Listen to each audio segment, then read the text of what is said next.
ध्यान कहने लगा माँ क्या तो जय माता दी आप सब। एक बार फिर क्या तो जय माता दी। ध्यान कहने लगा माँ आप चल करके मुझे दर्शन देने के लिए आई, ये मेरे लिए पाप नहीं तो क्या है? मुझे आदेश दिया होता मैं अपने घुटनों के बल चल करके तुम्हारे दर्शनों को आता।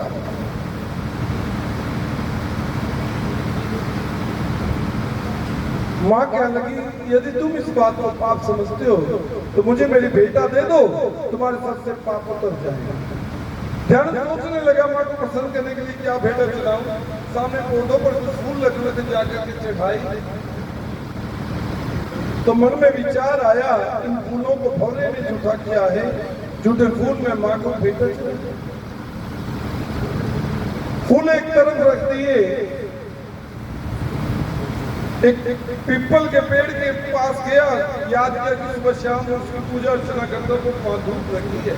तो धूप को उठाया, बत्ती बनाई, माथे से जलाया, ले जा रहा है माँ को बेटा चढ़ाने। तो फिर मन में विचार आया कि इस धूप को अग्निदेव ने झूठा किया है, अग्निदेव की झूठी धूप में माँ को बेटा नहीं चढ़ते। एक लोटा उठाया, गाय के पास गया, कहने लगा हे गौ माता दूध धोने का समय नहीं पर क्या करूं, माँ ये मुझसे बेटा मांग रही कि मुझे एक लोटा दूध का दे दो जिससे मैं माँ को पसंद करता हूं। गाय ने बच्चा छोड़ा, एक लोटा दूध का दिया, ले जा रहा माँ को बेटा चढ़ाने के लिए। फिर मन में विचार आता है कि इस दूध को मेरे धोने से पहले बछड़ा पी रहा था और बछड़े का झूठा दूध में माँ को बेटा नहीं चढ़ाता। ओ जो दूध ले आया मैया सो दूध झूठा, बछड़े ने आन झूठाया जो तमें वारे वारे जा, ओ मैं वारे वारे जा।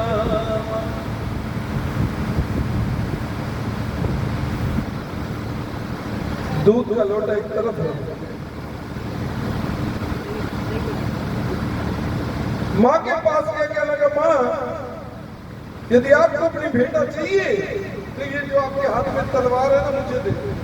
माँ ने तलवार ध्यान के हाथ में दे दी। ध्यान क्या लगा माँ तेरा नाम जपते जपते जय माँ करते करते ये कंठ ना जाने कितना पवित्र हो गया है। आज अपना शीश किसी कंठ से काट करके तेरे चरणों में चढ़ाता हूँ, स्वीकार करो। और कहते हैं ध्यानों ने पलक झपकते उतनी देर में अपना शीश काट करके माँ के चरणों में चढ़ा दिया। ओ पलक झपक मैया शीश चढ़ाए। हनुमान जी दो कदम पीछे क्या लगे माँ ये तुम्हें शीश की बेटा स्वीकार है। माँ कह लगे हाँ। हनुमान जी क्या लगे तो माँ ये पकड़ो अपना झंडा, आज से तुम्हारा रास्ता अलग और मेरा रास्ता अलग। माँ क्या लगे क्या? हनुमान जी कह रहे माँ वो दिन दूर नहीं जब तुम्हें प्रसन्न करने के लिए मुझे शीश की बेटा चढ़ानी पड़ी। माँ मुस्कुराने लगी, क्या लगी इतना कैसे इस दुनिया में मुझसे बड़ा कोई भक्त नहीं। इतना सुनते हनुमान जी के अंदर की आंखें खुली। क्या लगे माँ मैं तुम्हारा भक्त पर क्या भक्तों के चरणों की धूली के बराबर भी नहीं। ना जाने मेरे मन में कहाँ से विचार आ कि इस दुनिया में मुझसे बड़ा। माँ कह लगी तुम्हारा ये अहम तोड़ने के लिए मुझे सारी माया रचानी पड़ी। माँ ने हवा में हाथ लहराया। माँ के हाथों में चांदी का लोटा बड़ी जल से भरा हुआ ध्यान का शीश पर छिटका। ध्यानों का शीश इतनी देर में जुड़ करके तैयार हो गया जितनी देर में पलक झपका। ओ पलक झपक मैया शीश मिलाया, ध्यान खड़ा हुआ। माँ कह लगी माँ को क्या चाहते हो? ध्यान कहने लगा माँ सिर्फ इतना चाहता हूँ आज के बाद प्रत्येक प्राणी को प्रसन्न करने के लिए शीश की बेटा नहीं चढ़ा सकता। माँ किसी साधारण वस्तु से भक्ति शीश की बेटा स्वीकार करना। माँ क्या लगी तथास्तु, आज के बाद जो भी मेरे दरबार में नारियल की बेटा चढ़ाएगा वो उस भक्त का शीश समझ करके स्वीकार करूंगी। सबसे विधि जल पड़ी जाकर नारियल की बेटा चढ़ाने की। नारियल को छील करके देखिएगा, 3 निशान ठीक इस प्रकार दिखाई देंगे जैसे 2 आंखें बनी और एक मुंह। ये शीश रूपी नारियल आज इस पुराना परिवार की तरफ से माँ के दरबार में चढ़ाया जाएगा।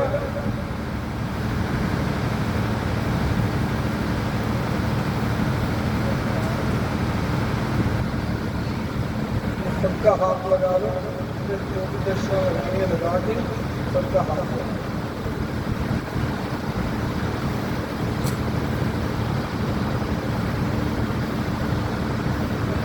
और ध्यानों का शीश जुड़ने के बाद, ध्यानों को दर्शन देने के बाद हनुमान जी कहने लगे माँ अब कहाँ जाना। माँ कहने लगी आज की रात मेरी परम भक्तनी तारा, उसे भी दर्शन देने के लिए जाना है। हनुमान जी कहने लगे माँ ये तारा कौन थी, उसे क्या क्या परीक्षाएं देनी पड़ी और क्यों तारा रानी की कथा के बिना ये जागरण क्यों नहीं माना जाता। ये सभी बातों का पता आगे की कथा में चलता है, जिसे तारा रानी का पावन और पवित्र इतिहास कहा जाता है, जो नारियल की बेटा चढ़ाने के बाद आप भक्तों के समक्ष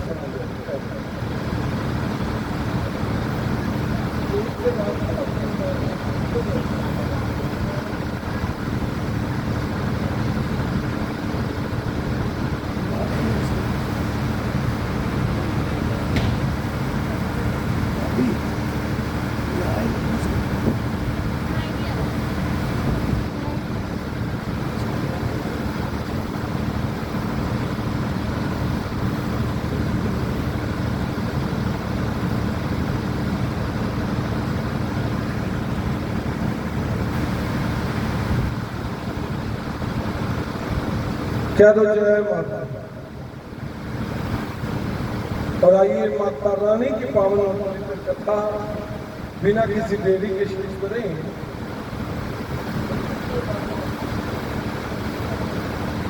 पहले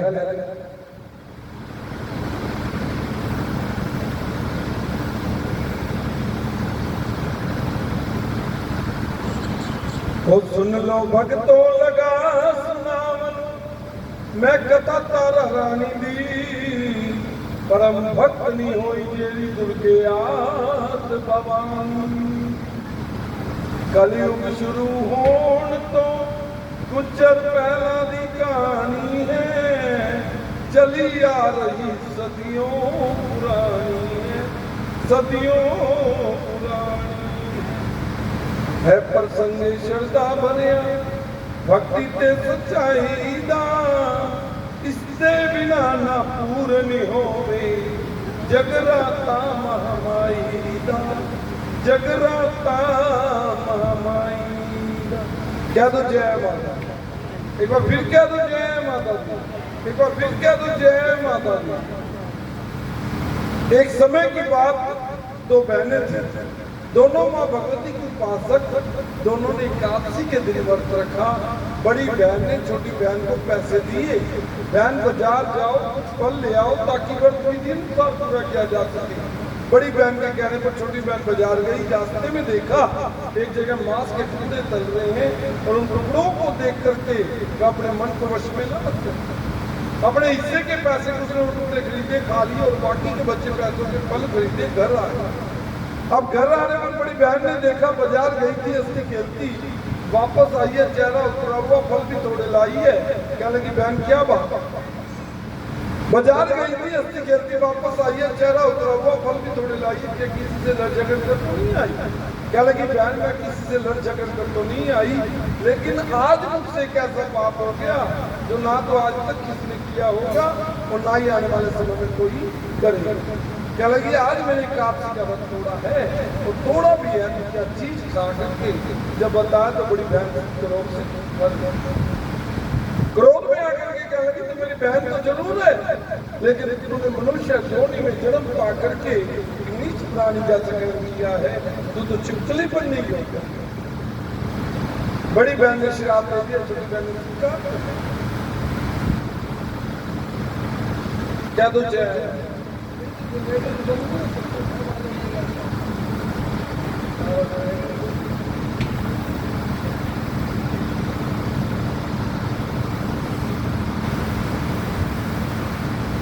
बड़ी बहन ने श्राप दे दिया, छोटी बहन ने स्वीकार कर लिया। क्या लगी श्राप से मेरी मुक्ति कैसे होगी। क्या लगी त्याग और परोपकार दो ऐसी वस्तु जिससे सभी पाप छूट जाए। दिन बीतते गए, समय अनुसार दोनों बहनों ने शरीर त्यागा। बड़ी बहन इधर लोक की अप्सरा बनी, छोटी बहन श्राप के कारण उन्हीं दिनों की बात, एक स्पर्श नाम के राजा हुए, धन से भंडारे भरपूर थे, किसी चीज की कमी नहीं थी। कमी थी तो उस राजा के घर की संतान नहीं। राजा ने बहुत यत्न किया लेकिन राजा के घर संतान नहीं हुई। आज राजा ठीक इसी प्रकार अपने महलों में संतान प्राप्ति के लिए चाह रहा है, जिस प्रकार हम रामायण में पढ़ते सुनते हैं। राजा दशरथ ने पुत्र यष्टि के लिए चाहा, उसके घर कितने पुत्रों ने जन्म लिया। ठीक उसी तरह राजा कृष्ण ने अपने महलों में संतान प्राप्ति के लिए चाहा। यज्ञ में पूजन हवन आदि आरंभ हुए, गरीबों में आभूषण वस्त्र आदि बांटे गए। रात को राजा महलों के अंदर सोया हुआ। राजा को स्वप्न आता, स्वप्न में साक्षात माँ भगवती पीले पीले शेर पे सवार माँ कह लगी, राजन तो संतान के लिए तरसता, तेरे घर एक नहीं दो संतानें होंगी, होंगी दोनों लड़कियां। इतना वरदान देकर के मन पर ध्यान हो जाता हो। प्रसंग मात जगदम्बा रात सपने देवी चाहिए, लड़कियां तो होनियां तेरे घर राजन, एक गलान सुनाई। प्रभात का समय होता, रात में स्वप्न का हाल राजा महल के विद्वान, महल के विद्वान क्या लगे, राजन ये तो आने वाला समय ही बतलाएगा जो आपने संतान प्राप्ति के लिए यज्ञ रचा और तुम्हारे रात में स्वप्न में वरदान दिया पूरा होता है। राजा इंतजार करने लगा कब वो समय आए। दिन बीतते गए। उन्हीं दिनों की बात, एक दिन महलों में दासी दूर आई, महाराज बधाई हो, आपके घर एक सुंदर सी कन्या ने जन्म लिया है, आप पिता बन गए। राजा को इतना तो विश्वास हो गया, जो मेरे संतान को आपके लिए यज्ञ रचाया वो यज्ञ तो मेरा सफल हुआ। यदि ये माँ मेरे घर किसी कन्या को जन्म दे तो मैं मालूम माने जो रात को स्वप्न में आकर के वरदान दिया वो वरदान भी पूरा। दिन बीतते गए। कुछ ही दिनों बाद राजा ने लड़की की जन्म कुंडली बनाने के लिए विद्वान बुलाया। विद्वान आगे पत्रियां खोल करके बैठ गए। क्या लगे राजन, इस लड़की ने आपके घर बड़ी घड़ी मुहूर्त में जन्म लिया। जब तक आसमान में सूरज चांद सितारे चमकेंगे तब तक इस लड़की का नाम उन्हीं चांद सितारों की भांति चमकता रहेगा। और भक्तजनों, उन्हीं चांद सितारों को लेकर के इस लड़की का नाम तारा रखा गया, जिसकी कथा इस जागरण में गाई सुनाई जाती। क्या तो जय माता, एक बार फिर क्या तो जय माता, एक बार फिर क्या तो जय माता। मैं जो कथा सुना रहा हूँ आपको समझ आ रही है कि नहीं आ रही? सभी को समझ आ रही है? समझ में ना आए तो बीच में रोक करके पूछिए, कोई बात समझ में ना आए, क्योंकि यही कथा है जो पूरे जागरण का पड़ता है। और आपका ध्यान नहीं होगा तो मैं भी पूछ सकता हूँ आपसे बीच बीच में कथा कहाँ है। हमें नींद ना आती हो ना, हम डॉक्टर साहब के पास जाते हैं कि डॉक्टर साहब ऐसी गोली दे दो जिससे लेने से नींद आ रही, और नींद आ रही हो बड़ी जोरों से, एक दो जने को अभी भी आ रही है। और डॉक्टर साहब के पास जाएंगे, डॉक्टर साहब ऐसी गोली दो जिससे लेने से नींद ना आए, तो डॉक्टर बेचारा क्या कहता है कि मेरे पास ऐसी कोई गोली नहीं। लेकिन आज दुनिया बनाने वाली ने एक ऐसी गोली बनाई जिसे लेने से नींद नहीं आनी। उस गोली का नाम पता क्या है? जय माता। देखो, जहां बैठे मेरे साथ 3 बार जय माता दी गई, नींद दूर भाग गई। क्या तो जय माता, देखो फिर क्या तो जय माता, तो फिर क्या तो जय माता। ये 3 देवियों इधर आके बैठ जाओ तो देखो देखो देखो क्या लंबी बातें चल रही है। वाह वाह वाह वाह, क्या वार्तालाप चल रही है। अरे ये पुल तो बन जाने दो, अगला पुल फिर बना लेंगे। क्या एक तो मीटिंग चल रही है। आज यहाँ बैठ, यहाँ बैठ, आओ आओ देवियों आओ।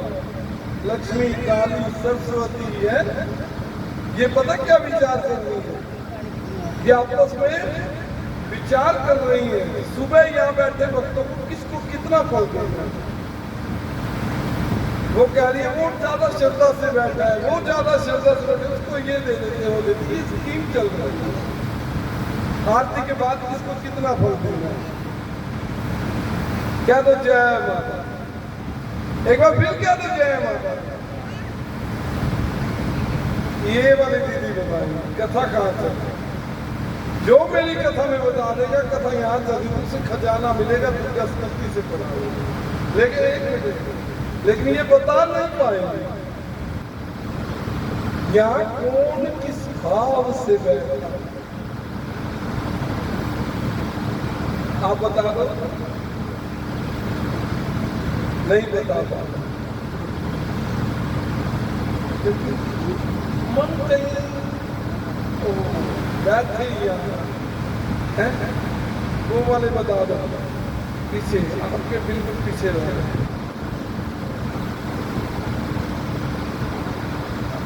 और निकाल दो तीन। हाँ आपका तो ध्यान है, तो आपसे पीछे वाले का है ना, क्या भाई भाव सभी बना करके किसी भी वक्त आपको से पूछा जा सकता है, और जब परीक्षा में फेल हो गए तो कुछ आदमी यहाँ बैठे ना बैठे एक बराबर, ठीक है ना। प्योर देसी घी की तरह भक्त बन के बैठे स्माना, तब जाकर के कुछ मिलेगा। क्या तो जय माता दी कथा चल रही थी, तारा नाम रखा, वो पंडिता खोल लोथियां कहने तारा नाम तुम्हारी दा, वंश चमकेगा राजन तेरी राज तुम्हारी दा। हो कुछ दिना बाद राजे घर, कुछ दिनों के बाद क्या होता है, कुछ दिनों बाद राजे घर दूजी कन्या चाहिए, कुदरत कितना रंग सांवला देखो कैसी खेड़ रचाई। राजा दूसरी कन्या का इंतजार कर रहा था कि कब मेरे घर हो। ठीक 1 साल बाद राजा के घर वही दासी दौड़ी आई, महाराज बधाई हो, आपके घर दूसरी कन्या ने आज दासी मणिमन बधाई दे रही है कि राजा मेरी बात का बुरा ना मान जाए कि मेरे घर दूसरी कन्या हुई और ये भी दासी आई है मुझे बधाई दे रही।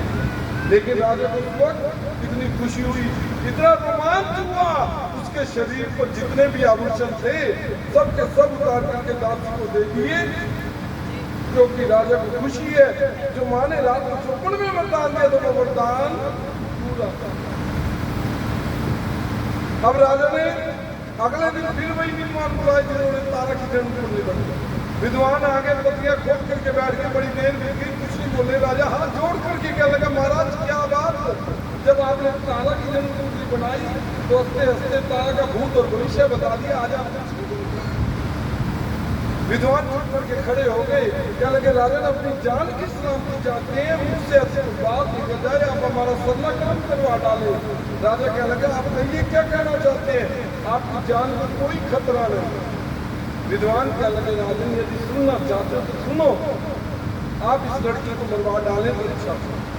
राजा सोचने लगा आज इस लड़की ने मेरे घर जन्म लिया, ये विद्वान कहते मैं इसे मरवा डालूं, मेरे घर किस चीज की कमी और इस लड़की ने मेरा क्या बिगाड़ा। विद्वान क्या लगे राजन विधाता का लिखा कोई नहीं बिगाड़ा, विधाता ने इसके माथे में साफ साफ लिखा है इसका जन्म राजा के घर होगा, लेकिन पालन पोषण शादी नीच घराने में होगी, इसलिए हम कहते हैं आप इस लड़की को मरवा डालें, वरना आने वाले कल को सारे संसार को पता लग जाएगा राजा की लड़की नीचों के घर, तब लोग तरह तरह की बातें करके तुझ पर हंसेंगे।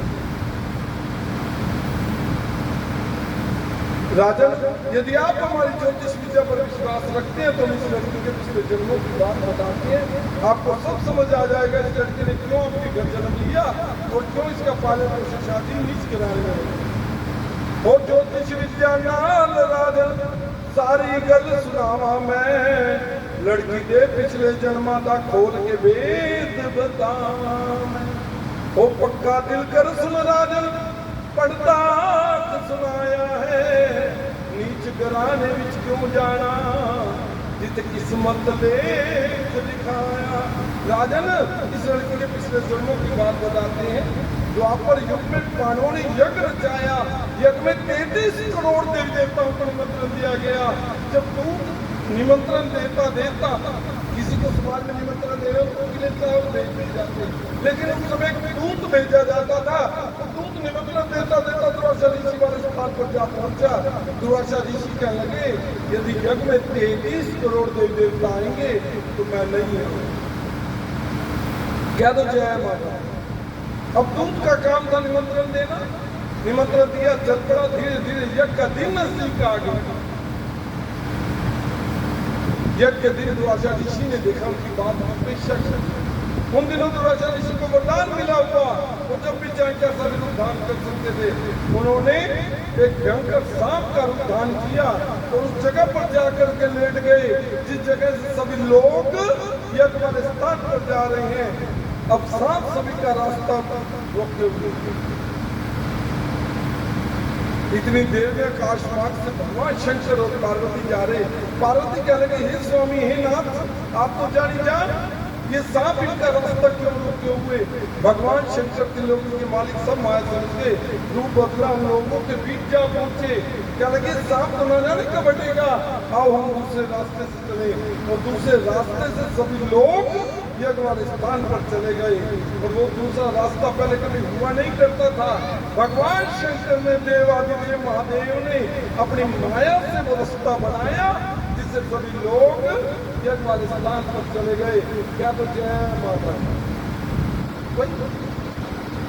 लगा के मुझे तो सुन जाए इतना तो कर दो माँ तक। वैसे तो आपकी आवाज इस वक्त माँ तक जाता है, माँ के कानों में। मेरे ही कानों में नहीं पहुंच रही, माँ के कानों में कैसे। और कहते हैं जो इस कथा में जितनी बार जय माता दी बोलते उसके अपने जन्मों के पाप कट जाते हैं। तो मिलकर के कह दो जय माता दी। एक बार फिर कह दो जय माता दी। एक बार फिर कह दो जय माता दी। अब आपके एडवांस में पाप कटने शुरू हो। कह दो जय माता दी। कथा कहाँ चल रही थी? अब ये वाली माता दी।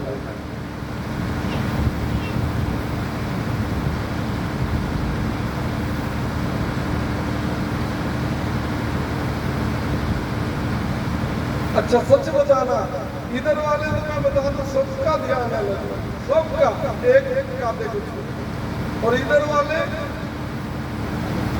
2 जने को ध्यान है, 2 को छोड़ के किसी को नहीं पता कहाँ क्या चल रहा। आप बता दो, आप बता दो। मैं कोई उर्दू में कथा नहीं कर रहा, हिंदी में। और मेरे ख्याल से 22 सालों का एक्सपीरियंस लेके आपके सामने बैठा कथा। 16 कथाएं कंठस्थ में है, सब इस महारानी की कृपा से है। क्या तो भाई आप 20-30 लोग बैठे हैं, हम हजारों में उठा लेते हैं, पूरी भीड़ में से पकड़ लेते हैं। चोरी तो पकड़ना है। क्या तो जय माता दी, जय माता दी। कथा चल रही थी, दूसरे रास्ते से सभी लोग यज्ञ वाले स्थान पर चले गए जो भगवान शंकर ने माया से ध्यान बना करके। यहाँ कुछ पाना है तो कुछ खोना है। क्या तो जय माता।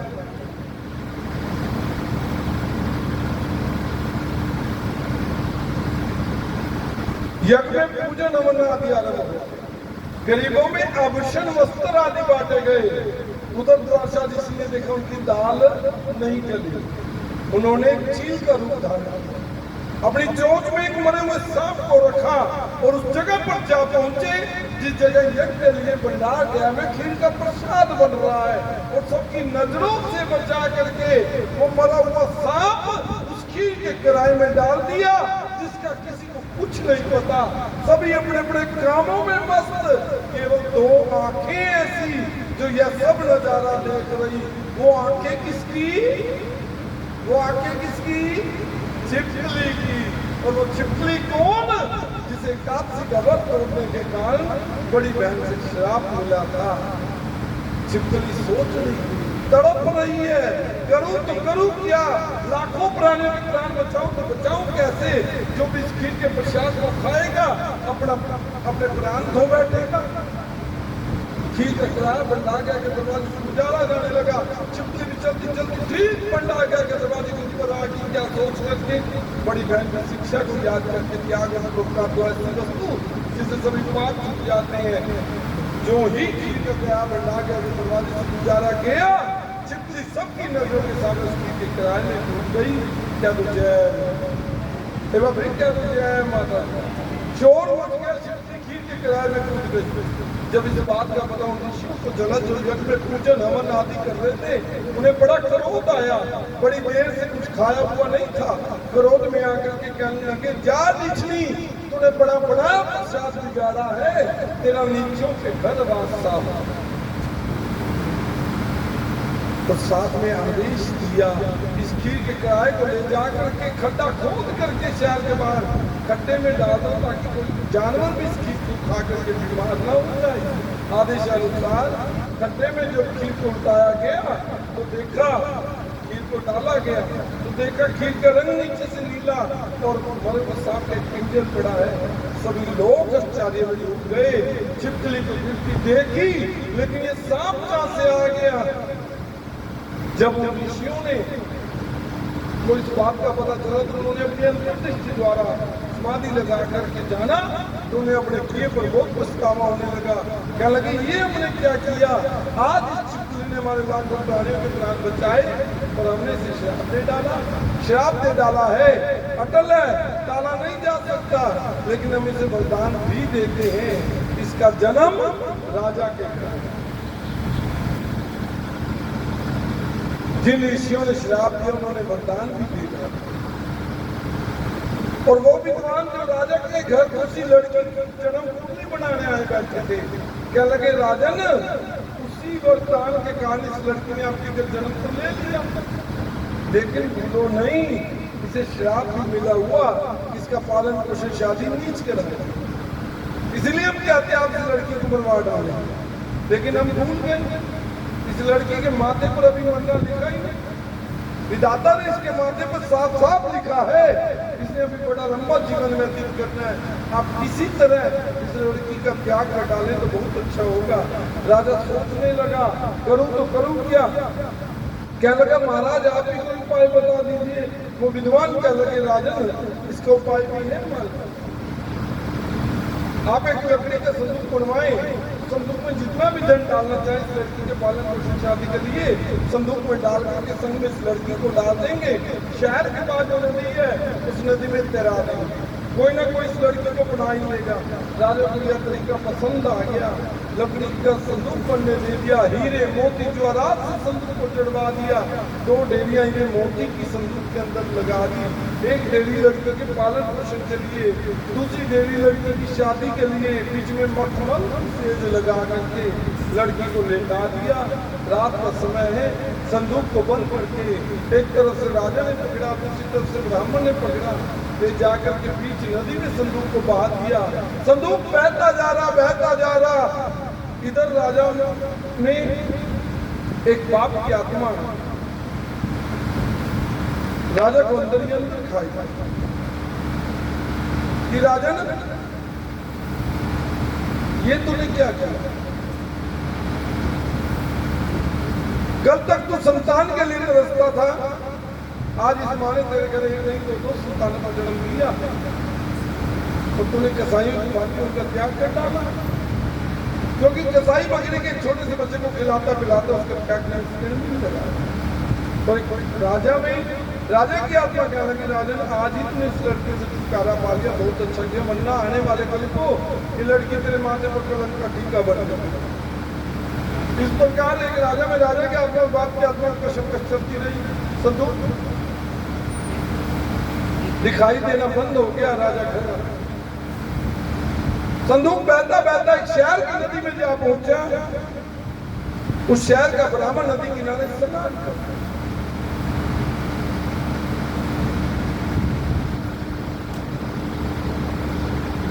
ब्राह्मण ने देखा हीरे मोती ज्वारात से जड़ा हुआ संदूक आ रहा है। इधर उधर देखा, शायद कोई मदद वाला मिल जाए। क्या करे, तेरा आता नहीं। सामने देखा एक भील जा रहा है, आवाज लगाई, ठहरो भील। भील आ गया, कहीं महाराज सूरज में कैसे फिर वो संदूक देखो, संदूक को बाहर निकालना है। तो फिर भी बोला नहीं था, क्या लगा महाराज ठीक है संदूक तो मैं बाहर निकाल दूंगा, लेकिन मेरी भी एक इच्छा। वो यही कि संदूक के बाहर क्या लगा है वो आप भी देख रहे हैं, मैं भी देख रहा हूँ। संदूक के अंदर क्या है ना वो आप जानते हैं ना मैं जानता हूँ। शर्त केवल इतनी, संदूक के बाहर जो माल है वो आपका होगा, संदूक के अंदर जो माल है वो मेरा होगा। ब्राह्मण मन में सोचने लगा संदूक के बाहर तो हीरे मोती जवाहरात लगी है, संदूक के अंदर ना जाने क्या बना हो। क्या लगा मुझे तुम्हारी शर्त मंजूर है। भील ने मछली पकड़ने वाला जाल एक तरफ रखा, डाल करके संदूक को बाहर निकाला, और जब संदूक को खोल करके देखा तो संदूक के अंदर सामने सलोने रही नवजात कन्या पांव का अंगूठा।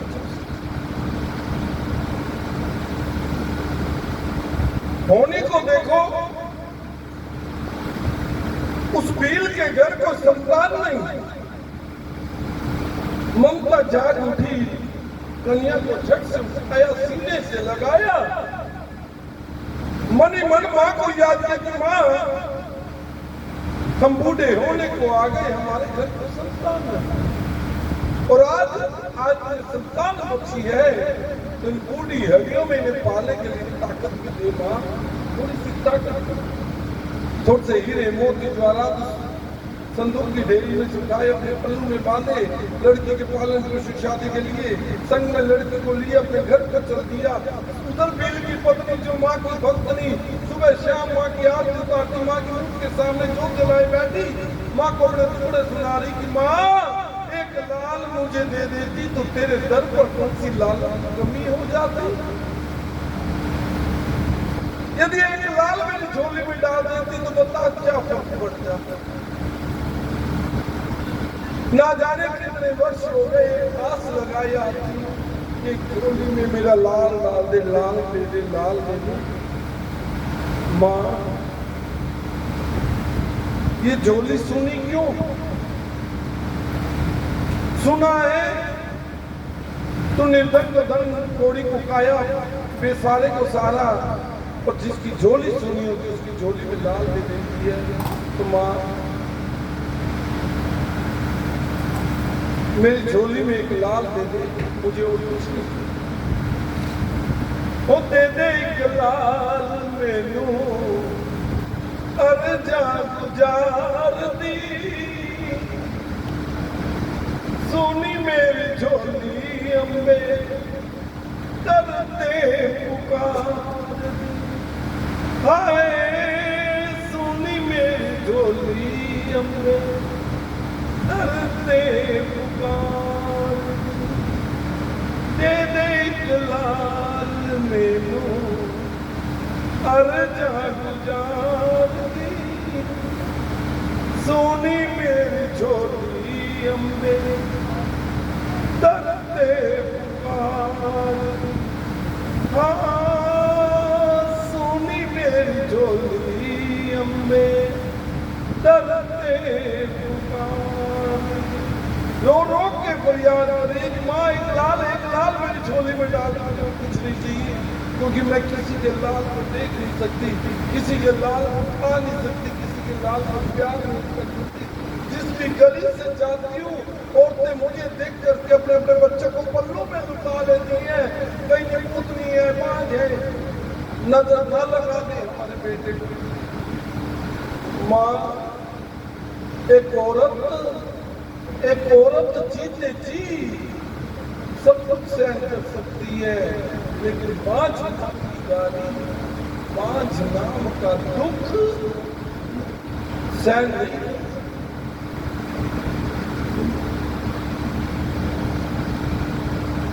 माँ या तो मुझे औरत न बना, औरत बनाया तो किसी की पत्नी ना बनाती, किसी की पत्नी बनाया तो बांझ तो ना बनाती। औरत हरगाली है तो सहन कर जाती, लेकिन बांझ नाम की गाली कभी सहन। माँ एक लाल दे दे, लाल नहीं दे रहे तो अपनी जैसे कन्या दे दे, जिसके सारे बच्ची खुली जिंदगी तो गुजार हो, कोई और ताने तो न मारे, इस चीजों से तो बचा दे।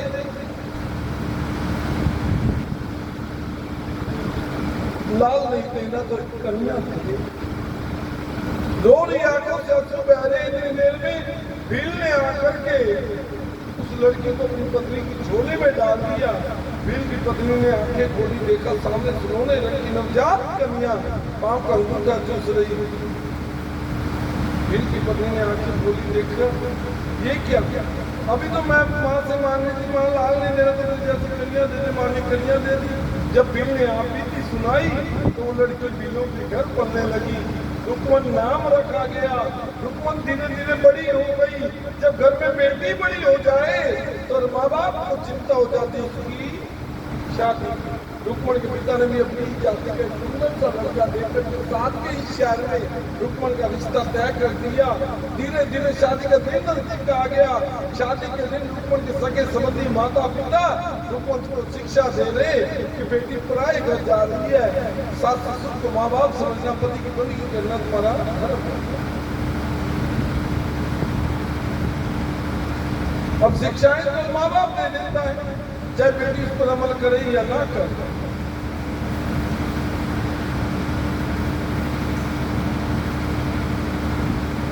और जब शिक्षाओं की बात है, पहले जब बेटी विदा हुआ करती तो शिक्षाओं को एक फ्रेम में चढ़वा करके जिसमें ढेर सारी शिक्षाएं लिखी होती थी बेटी को दी जाती कि ये बेटी इन शिक्षाओं को पढ़ करके इन पर अमल करता। लेकिन आज शिक्षाएं तो आज भी दी जाती है बेटी को, लेकिन अमल 1% नहीं हो पाता। अरे अमल करे तो करे कैसे? एक तरफ तुम ढेर सारी शिक्षाएं दे देते हैं, दूसरी तरफ बेटी को समझा देते कि बेटी ससुराल जाके फोन कर, और कोई बात हो हमें झट से बता दी।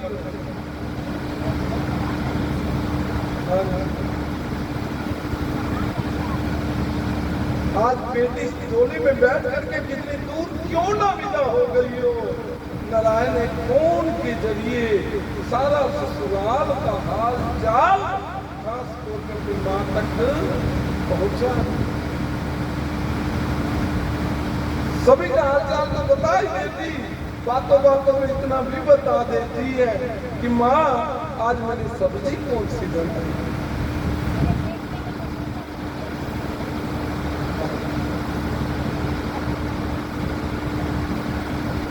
और आज हम बेटी को भेज देते हैं तो दिखा देते हैं। यदि हम जल्दबाजी में लाए तो जो बाजार से सामान की लिस्ट बनी हुई आती है बेटी को दिखा देते हैं, ले बेटी इतना कुछ दे रही है, संभाल के रखी हो, कहीं इसमें से कहता चम्मच तेरी ननद डाल के पार हो जाती। ध्यान, अरे देश दिया रामायण में राजा जनक ने सैकड़ों हजारों हाथी जिनके होते भी सोने के बने हुए थे। आज तक सिक्का को पता चला कि उनके देश में कितना सामान आया, इतना देश राजा जनक ने सीता विवाह में।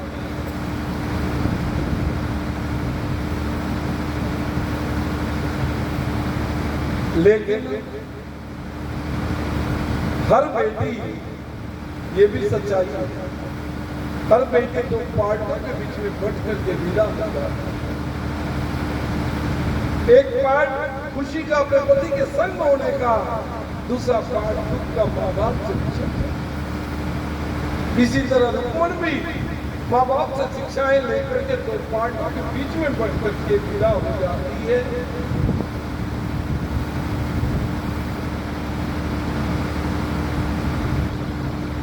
और विदाई का दुख क्या होता है? जब बेटी विदा होने लगे उसकी विदाई का दुख क्या होता है? हो सकता है एक बाप का जवान बेटा बन जाए, उसकी आंख में एक पिया ना हो, लेकिन ये हो ही नहीं सकता। एक माँ बाप की बेटी डोली में बैठ करके विदा हो रही हो, उनकी आंखों में आंसू ना हो। हाँ, भले ही वो समाज के सामने कुछ देर के लिए ना रोए, लेकिन बेटी के विदा होते ही पर्दे की ओर लेकर, किसी दरवाजे की ओर लेकर के एक बार माँ बाप जरूर कल को थके मारने घर आएंगे तो पानी का गिलास देंगे। बेटी की बहुत सी यादों को याद करते। और माँ बाप की जिंदगी में मेरी बात याद रखना, माँ बाप जिंदगी में दो बाल एक बेटी विदा होने पर और दूसरा बेटे जब मुंह मोड़ते।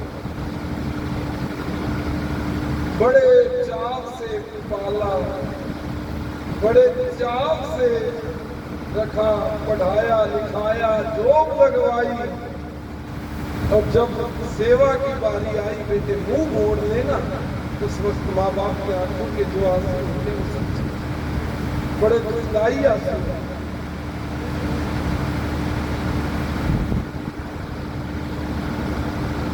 कथा चल रही थी, रुक्मण दो पार्टों के बीच में मौनी को देखो, रुक्मण की शादी शहर में हुई थी। शहर में रुक्मण की बड़ी बहन तारा जो राजा के घर में, उसकी शादी किसी शहर के राजा के साथ हुई। किस्मत तो बड़ी अपनी, एक राजा की दो बेटियां, एक राजा के घर, दूसरी भीलों के घर। इधर तारा है जो राजघराने में है, जिसका काम है सुबह सुबह, जिसने एक मंडल बनाया हुआ जो घर घर जाकर के मां नाम का प्रचार करता है। उधर रुक्मण है जो बेल घराने में है, जिसका काम है गली गली मांस बेचना, मांस खाना। और किस्मत अपनी अपनी होगी, बदल ना सकता राई है। रानी राजा जी कहते फरमाई, परम वैष्णो अंबादी तारा नित बेटा गांधी है। रुक्मण नित नित लाल चुरी, बकरा सब तारा नित किशमिश अते जुआरे, मादी बेट चढ़ोदी है। और रुक्मण जिथे मास टोकरे विच पाके, बेचन शहर जाती है। किस्मत अपनी अपनी, एक राजा की दो बेटियां, कर्म अपने अपने हैं। जब किस्मत की बात आई, आपने वो बात भी सुनी हुई होगी, एक जमींदार की दो बेटियां, एक की शादी किसान के घर, दूसरी की कुमार के घर। एक दिन बेटी का पिता बेटी का हाल चाल लेने चले गया। पहली बेटी के घर गया जो किसान के घर है, कहने लगा बेटी का हाल चाल। बेटी क्या लगी, पिताजी क्या बताएं, मक्का बीजा था, बरसात हुई नहीं, बरसात न हुई, हम बेटा पानी जाएंगे। और अगले दिन दूसरी बेटी के घर गया जो कुमार के घर, क्या लगा बेटी क्या हाल चाल है, क्या लगी पिताजी क्या बताएं, भट्टी बनाई है, उधर से बादल उमड़ उमड़ करके आए, जब बरसात हुई हम बेटा मारे जाएंगे। बेटी को पिता तो एक घर आ गया, बेटी की मां क्या हाथ चाल ले लिया, क्या लगा एक न एक मरेगी, या मरे टलने वाली या मरे टलने वाली। तो वक्त किस्मत एक राजा की दो बेटियां, कर्म अपने अपने। इधर तारा है जो मां का नाम का प्रचार करता, उधर रुक्मण है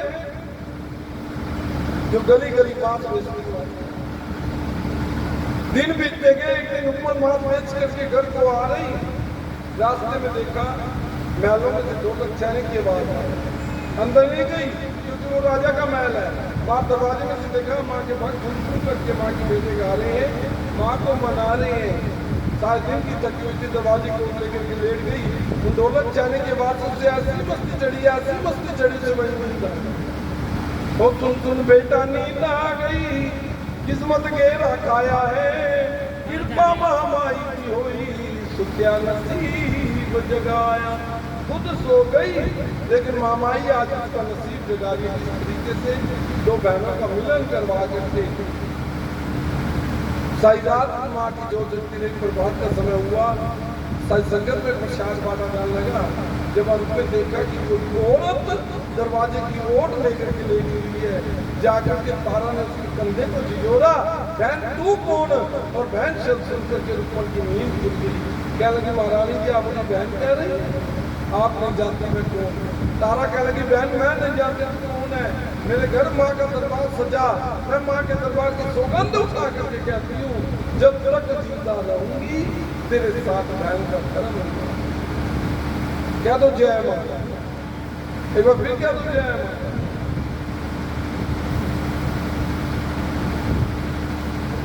रुक्मण क्या लगी महारानी जी मैं तो मांस बेच,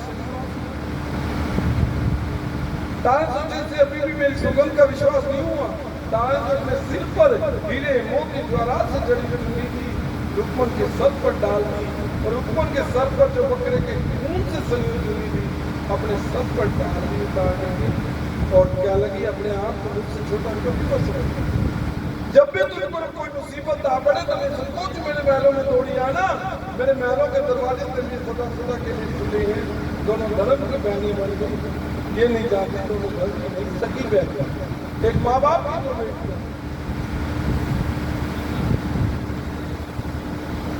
तारा ने रुक्मन को प्रसाद दिया, कह लगी प्रसाद जागर का, कह लगी जागर को करवाते हैं। रुक्मन को कह लगी ये जागर को करवाते हैं। तारा कह लगी माँ सर्वशक्तिमान, सबके पालना करने वाली, सबकी मनोकामना पूर्ण करती है, इसलिए इस माँ का जागर। रुक्मन कह लगी यदि माँ सबकी मनोकामना पूर्ण करती है तो मैं भी आज एक मनोती मांगती हूँ। मेरी शादी को 20 साल हो गए, मेरे घर को संतान नहीं। ये माँ मेरे घर है, एक बेटे को जन्म दे तो मैं माँ का जागरण जरूर करवाऊं। बेटा होने की मदद, और यहाँ ना हंसने वालों को फल मिलता है, ना रोने वालों को फल मिलता है। यहाँ फल मुझे मिलता है जो सच्ची श्रद्धा से फल चुका करके क्या तो जय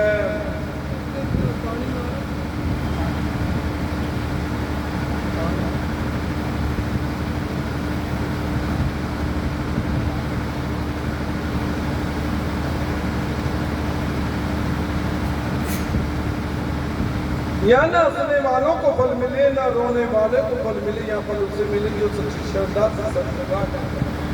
ठीक 1 साल बाद रुक्मन के घर एक बेटे ने जन्म लिया, बेटा हो गया। बेटा होने की खुशी में भूल गई कुछ जागर। धीरे धीरे बेटा 5 साल का हो गया, जागर नहीं करवाया। एक दिन बेटे को माता निकल आई, शरीर पर लाल लाल छोटे छोटे दाने हो गए, शरीर आग की तरह गर्म हो गया। रुक्मन घबरा, ना जाने मेरे बेटे को क्या हो गया।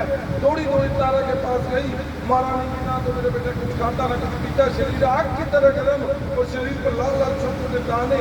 तारा सब समझ गई कि बेटे को माता निकल आई है। क्या लगी, बहन को भी कोई मनौती तो नहीं मांगी। याद किया, क्या लगी महारानी जी मांगी थी आपको। तो हमारी पहली मुलाकात पर जब माँ का दरबार सजा था तो मैंने मनौती मांगी थी, यदि माँ मेरे घर एक सुंदर से बेटे को जन्म दे तो मैं माँ का जागरण करूंगा। बेटा हो गया, बेटा होने की खुशी में मैं भूल गई कोई जागरण करवाना है। यदि ये माँ मेरे बेटे को ठीक कर दे तो मैं माँ का जागरण करवाऊंगी। ये क्या करके अपने घर को आ जाती है। 4 दिन बाद रुक्मन का बेटा ठीक हो जाता, फिर तारा के पास जाती है, महारानी जी मेरा बेटा ठीक हो गया, हमने माँ का जागरण करवाना है, लेकिन जागरण करवाने की विधि नहीं मालूम। तारा कह लगी बहन अपने घर जाकर के पीले चावल कर लेना, वो पीले चावल घर जाकर के बांट देना। उन दिनों वक्त तो नियम जो पीले चावल को स्वीकार कर लेता वो बहुत जागे वाली रात जागे विधि और तब तक नहीं आता जब तक आरती ना हो जाए और बैठे बैठे कुछ शान। लेकिन आज हमारे समाज में क्या नियम है, जब जिसका जी करता जागने आ जाती है, जब जिसका जी करता उसको चल पड़ता है। विधि पूछ करके अपने घर को आ गई, अपने पति से क्या लगे हमने मान आपका जागरण करवाना है। उनका पति क्या लगा तेरा दिमाग तो खराब नहीं हो गया, कोई हमारे घर का पानी तक नहीं पीता, लोग हमारी छाया से दूर भागते हैं और तू कहती हमने माँ का जागरण करवाना है। जब रुक्मन ने सारी बात बताई कि बेटे की बात बताई तो मान गया, कहने लगा जैसे तुम्हारी मर्जी, लेकिन हमारे घर जागरण।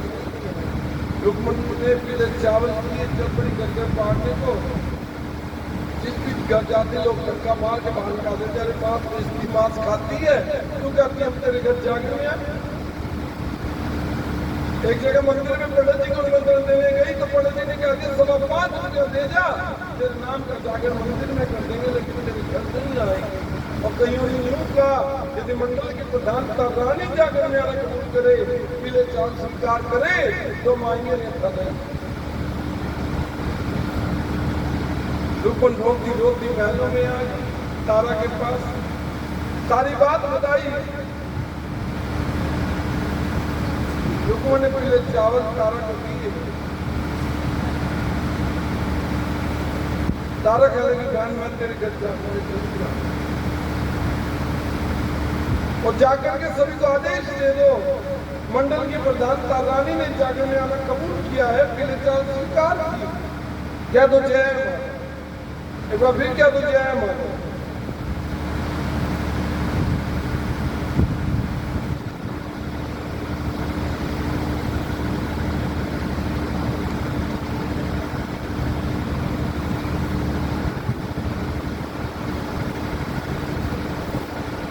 क्या तो जय मां।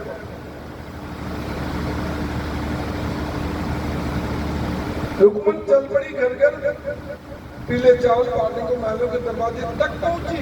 तारा ने आवाज लगा ली, ठहरो बहन, जागर जमाने घर का पता तो बता। ये है दो बहनों का प्यार। 7 साल हो गए धर्म की बहनें बने को, एक बहन दूसरी बहन के घर का पता ही नहीं जाता। शायद है रुक्मन क्या लगे महारानी, शहर के बाद जंगल, जंगल को पार करके मिलों की बस्ती और मिलों की बस्ती के अंतिम सिरे पर हमारा घर। रुक्मन घबरा गई रात, तारा घबरा गई रात, अकेली कैसे जाऊंगी। फिर भी क्या लगे बहन कोई बात नहीं, मैं तेरे घर जाऊंगा। चल पड़ी पीले 4 बात को रात को समय हुआ। जगह खुदाई के मोहब्बत से मिलती अच्छी जगह माँ का दरबार सजाना। और इधर रुक्मन के घर माँ का दरबार सज रहा है। जब सारी शहर में चर्चा उठी कि आज भीलों के घर, मांस बेचने वालों के घर, रुक्मन के घर मां नाम का जागर। ये चर्चा उठते उठते एक दासी के द्वारा राजा के कानों में जा पड़ी। ठीक उसी तरह जिस तरह हम रामायण में पढ़ते सुनते हैं, राम वनवास के समय कैकेयी के कान किसने बोले? मंत्रा का नाम सबको मालूम। अच्छा, सीता की मां का नाम किसको मालूम? वो भी तो रामायण की बात है। मंत्रा का नाम याद है, सीता की मां का नाम भी बता दो। है किसी को पता? हाँ जी, मैं बिल्कुल ठीक होगा। पीछे वाली माता जी खजाना लेना मत मिलना सकता, और आपको भी मिलेगा। आप बड़े भाव से गए। क्या तो जय माता। ठीक उसी तरह दासी राजा को सीधे कान भरने दो कि राजा आज तेरी रानी भीलों के घर जाकर जाएगी। और जब भीलों के घर तेरी रानी जाएगी तो तेरा धर्म भ्रष्ट हो जाएगा। जब एक राजा की रानी भीलों के घर चल जाएगी, राजा दासी अपनी सीधी बातों में आगे कहने लगा, मैं तारा को जागने में जाने। लेकिन राजा को पता था मेरे रोकने से तारा नहीं मानेगी। मुझे कोई उपाय सोचा मनी मन, जिससे तारा जागने में जा ही ना पाए। उसने वो उपाय किया भी। वो उपाय क्या था? राजा ने अपनी म्यान में तलवार निकाली, उंगली को थोड़ा सा चीरा दिया, उस पर नमक डाल करके पट्टी कर महलों में आ गया। बिस्तर लगा हुआ, राजा लेट गया। लेकिन राजा को नींद, और नींद क्यों नहीं आई? उंगली के चीरे पर नमक डाला। और नमक किस लिए डाला? ताकि दर्द होता रहे, नींद आए ना। और तारा जागर में बड़ी देर बीत गई, राजा को नींद नहीं आई। तारा ने आंखें बंद करके मां को याद किया। मां राजा को केवल इतनी देर के लिए सुला दे जितनी देर में पीले चावल तेरे दरबार में चढ़ा के जाकर शुरू करवा करके घर पहुंचा। सिर्फ इतनी देर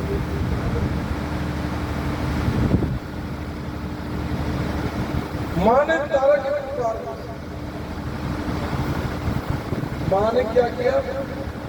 पवन कर उठा। राजा को महलों में ठंडी ठंडी हवा आने लगी। राजा को ठंडी हवा उठा दी। तारा उठी, महलों में चक्कर लगाया। महल में कोई खिड़की दरवाजा खुला नहीं, सब पर ताले, चाबियां राजा की जेब में। दौड़ती दौड़ती महलों में छत पर जा चढ़ी, कच्चे सूखे धागे का गिट्टा उठाया, वहीं पर चढ़ा। महलों छत से बांध के नीचे तक लटकाया। और उसी कच्चे सूत के धागे के सारे जय माता दी करते हुए तारा नीचे गिर गया।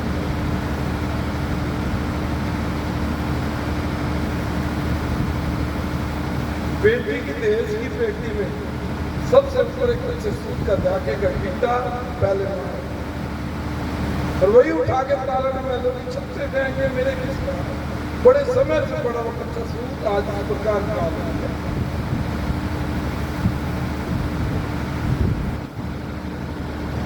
आज तारा का माँ के प्रति विश्वास और माँ की ताकत ने उस कच्चे सूत को एक ऐसे मोटे रस्से के समान बना दिया जिसके सारे तारा नीचे उठ गए। क्या तो जय माता। और वहीं पर तारा की पाजे भी निकली जिसका तारा को कुछ नहीं पता चला। चल पड़ी जंगल की तरफ, जंगल में बैठे तो चोर जो विचार करने किसकी जग चोरी की जाए। कितनी देर में देखा कोई औरत गहनों से लगी हुई आ रही है। उन्होंने विचार किया क्यों मैं इस औरत के गहने लिए जाए तो कई दिनों तक चोरी करने की व्यवस्था ही नहीं पड़ेगी। जो ही वो औरत उन दो चोरों के पास से गुजरी वो दो चोर उस औरत के पीछे हो लिए और जिस स्थान पर उन दो चोरों ने औरत के पीछे से झपटा मार के गहना लूटने जाए एकदम से हवा का जोर से झटका आया। एक का सर दर्द से लग हो गया, दूसरा डर के मारे बेहोश हो गया। तो किसी ने चाकू छुरी तलवार नहीं चलाया, मेरे साथी का सर दर्द से लग हो गया। तो वो कैसे? लेकिन तारा उसके पीछे क्या था। चलते चलते पहुंच गई तारा रुक्मन के दरवाजे पीलों की बस रुक्मन के दरवाजे में सोने से जड़ी बुटी उतारी अंदर गई। देखा सब भक्त इंतजार कर रहे जाते सब भक्तों को जय माता दी बुलाई मिले चावल माँ के दरबार में चढ़ाई के मेरी बात तेरे दर पर पहुंच गई। मेरी हाजिरी कबूल कर। हाजरियां हाजरियां परवान करो महाजरियां हाजरियां हाजरियां परवान करो महाजरियां। हे मात रात आई जागे वाली रात हाजरियां हाजरियां परवान करो महाजरियां। लग गई झुम झुम करके बेटे गाने अपनी हाजिरी लगाने। भूल गई माँ से क्या वादा करके आई थी। इतनी देर के सुधा दो ये चावल के दरबार में चढ़ा के करवा के वापस। लेकिन उधर पैरों में क्या हुआ वो राजे दिगर आंख खुल गई। तारा नजर न आई है उसे लाल मुंह लाल हो गया हाथ तलवार उठाई। चौकीदारा बोल पूछिया पता न लग डालाई है। तारा तारा पे पुकारे शाम तेरी आई। तारा की शाम तेरी आई। तारा तारा कह करके तारा महल छान मारा। कहीं पर तारा किसी चौकीदार किसी पहरेदार को नहीं गुजर रहे। आखिर रात तारा गई राजा क्रोध से भरा हुआ सारा महल छान मारा। जब चलते चलते महल को छत पर जा चढ़ा। छत पर लेकिन जब धागा लगकर राजा ने क्रोध से झटका दिया उसको कई टुकड़े होकर नीचे बिगड़ गए। और वहीं पर एक नीचे एक चमकती चीज नजर आने लगी। वो खा करके देखा कहने लगी कि तो तारा की बाजेब यहाँ कैसे समझ में यहाँ जेब में डाली बाजेब। जब पड़ा जंगल की तरफ चलते चलते जंगल में ठीक उसी जगह जा पहुंचा जहाँ दो चोरों ने तारा के गहने लूटने चाहे थे। जो चोर बेहोश हो गया था उसे होश आकर अपने साथी की घर से लग लाश उठा करके गहने मारा। इतनी देर में राजा ने आकर के पूछ लिया भाई पूछ तो चोर सोचा नहीं रात में जंगल में मारा कैद कर रहा मुझसे भी भाई कह के बात कर रहा शायद मेरी तरह को चोर हो। तो चोर क्या लगा भाई कुछ देर पहले यहाँ से औरत गई गहनों से लगी हुई थी। हमने उसके गहने लूटने चाहे ना जाने क्या हुआ। चोर से हमारा झटकाया मेरे साथी को सब दर्द से लग गया। मैं डर तुम्हारे बेहोश हो गया कि किसी ने चाकू छुरी तलवार में चलाया। मेरे साथी को सब दर्द से लग गया। राजा क्या लगा वो औरत किस तरफ जा रही थी। क्या लगा जब तक मुझे होश था वो औरत बीलों की बस्ती की तरफ जा रही थी। राजा ने उसको नहीं छोड़ा चल पड़ा बीलों की बस्ती की तरफ। चलते चलते राजा बीलों की बस्ती में जा पहुंचा। वहीं पर ढोलक की आवाज सुनाई देने लगी और उसी ढोलक की आवाज के सहारे चलता चलता राजा रुक्मन के दरबार में जा पहुंचा और अंदर नहीं गया। अहम उचलनकार और चलन सर्व जाति कराया। दरवाजे की चोरी में देखा सोने से जड़ी बूटी पड़ी है, अब विश्वास हो गया राजा की तारा नहीं करता। खड़ा दरवाजे में से देखा, माँ के भक्त बैठे, माँ के दरबार सजा, तारा सबसे आगे बैठ गई। सैयाद माँ का जानू चलता रहा, सैयाद राजा भाग खड़ा, प्रभात का समय हुआ, माँ की आरती उतारी गई, रुक्मण का पति उठा, पीछे कोने में गया, बकरा लाल किया, उसके टुकड़े टुकड़े करके थाल में डाल करके कपड़े से ढक करके ला करके माँ के दरबार में रख दिया। तारा ने माँ काली का आह्वान किया कि माँ काली का रूप धारण करो, जिस भावना से तेरे भक्तों ने प्रसाद बनाया उसी भावना से आकर के भोग लगाओ। माँ ने उसको भगत काली का रूप धारण किया, माँ के प्रसाद का भोग लगाया, सारी संगत में प्रसाद बांटा जाने लगा। सारी संगत के हाथ उठा लिए, कहने लगे हम प्रसाद नहीं लेंगे। जब तक मंडल की प्रधान रानी बैठे बैठे प्रसाद नहीं ले लेती और इस बात के प्रसाद को खा नहीं लेती, तब तक हम प्रसाद नहीं। राजा बाहर दरवाजे में खड़ा देख रहा है कि तारा ने अपनी झोली में प्रसाद लिया, थोड़ा सा खाना खाने की बाकी जो प्रसाद में अपने पति के बारे में। राजा क्रोध से भर उठा, क्या लगा तारा है तू बाहर, मैं तुझे छोड़ूंगा। मांस का प्रसाद खा करके अपना धर्म पक्ष के साथ में मेरा भी धर्म नहीं चाहता कि बाकी का प्रसाद मैं राजा को खिलाऊंगा। आज तो बाहर तो निकल संगत में बैठे बैठे प्रसाद लिया, ताल प्रसाद खाया के मात्र सबने अपने कमरों में बांध लिया। जब अंत में तारा तुरंत से विदा होकर के जाने लगी तो दरवाजे के बाहर राजा ने रास्ता रोक लिया, खैर तारा कहाँ जाती। तारा हैरान हो, राजा को पहले में सोच देख करके आई थी, राजा यहाँ कैसे फिर भी कहने लगे चलिए राजा घर चल करके बात करते। राजा कहने लगा तारा किस घर की बात करते, महलों के दरवाजे तेरे जिस वक्त बंद हो गए थे जिस वक्त मुझे महलों में किया था, और आज मैं तुझे छोड़ूंगा नहीं। तुझे मारने से पहले मैं तुम सवाल करना चाहता हूँ जिसका जवाब केवल तू मुझे दे सकती हो और कोई नहीं।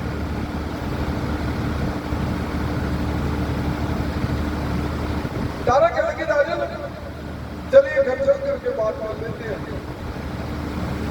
राजा कहने लगे नहीं तारा, मेरे सवालों का जवाब देना है तो यही कर देना।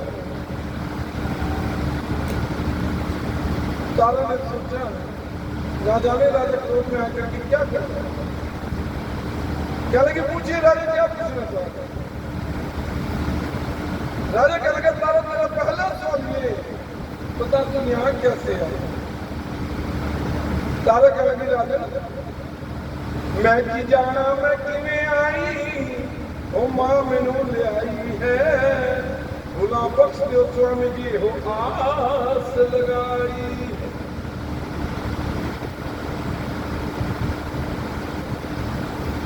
मैं की जाना मैं किमें आई, ओ मां मैनू ले आई। राजा कह लगा तेरे तारा तेरी मां तुझे कोई आसमान से उठा करके नहीं लाई, आई तो तू पैरों से चढ़ करके। मैं तुझे पूछ रहा हूँ जब सभी खिड़की दरवाजे पर ताले चाबियां मेरी जेब में, तो ऐसा कौन सा चोर दरवाजे जिसका तेरे से। तारा कह लगी राजा कोई चोर दरवाजा नहीं, जब आपकी नींद पूरी होगी तो मेरे पास न मुझे पा करके सारे महलों में चक्कर लगाया और कहने लगा मुझे महलों में ना देख करके आप छत छोड़ गए हो, कहने लगा तो राजा मुझे छत कच्चे सूत का धागा लटका देखा होगा, क्या लगा देखा था। तो राजा मुझे कच्चे सूत के धागे के सारे तो नीचे उतर कर दिया गया। राजा कहने लगा तारा कौन भी वक्त तेरे बातों को पूछता तू करके उस कच्चे सूत के धागे के सारे नीचे उतर करके आई, मैंने तो थोड़ा सा झटका दिया तो टुकड़े होकर नीचे गिर। तारा क्या लगे राजा मैं तो एक तारा, यदि उस कच्चे सूत के धागे के सारे सैकड़ों हजारों लाखों तारा भी उतर जाए ना वो धागा टूटेगा नहीं। हाँ शर्त यह है उतरने वाली तारा के मन में इस माँ के प्रति, इस माँ की जोत के प्रति सच्ची श्रद्धा और सच्चा विश्वास होना चाहिए। राजा का लगा तारा तेरी इन बातों में मैं नहीं आने वाला, ठीक है तू नहीं बताना चाहती तू मत बता, आज नहीं तो कल मुझे पता लग जाएगा। मैंने में से कौन सा चोर बता। तेरा दूसरा सवाल ये दिखा तेरी पाजेब का तारा को महसूस हुआ उसके पाँव में पाजेब बनी है, दूसरे पाँव में पाजेब नहीं। आंखें बंद करके माँ की याद किया कि माँ राजा बीच गली में तलवार निकाले खड़ा है, मुझे मार डालेगा, लोग क्या कहेंगे। माँ की बदली माँ की जान में आई और बीच गली में उसके बदले से मार डाला। आंखें बंद करके माँ को याद किया, तारा को महसूस हुआ उसके पाँव में कोई चीज आकर गिर पड़ गई है। तारा ने दोनों पाँव दिखाए, तारा के दोनों पाँव में पाजेब है। क्या तो जय माता, देखो फिर क्या तो जय माता। राजा हैरान हो गया, इन पाजेबों जैसी पाजेब जो मुझे महलों के पास मिली वो किसकी जेब में हाथ मारा जिनसे पाजेब गायब। राजा कहने लगा तारा मैं नहीं जानता था, छोटे मोटे जादू भी जानती। आज मेरे जादू के बल से मेरी जेब में से पाजेब निकाल करके अपने पाँव में मार ली। तारा क्या लगे राजा में कुछ जादू नहीं था, ये तो माँ का कहने का माँ का दिखा तारा तेरी माँ का किस्मत। तेरा तीसरा सवाल ये तेरी झोली में क्या है। इतना सुंदर तारा अंदर तक काम की। राजा ने झोली में प्रसाद देख लिया, कोई चीज का है तो राजा मुझे मेरे अभी टुकड़े टुकड़े करके यहाँ पर कर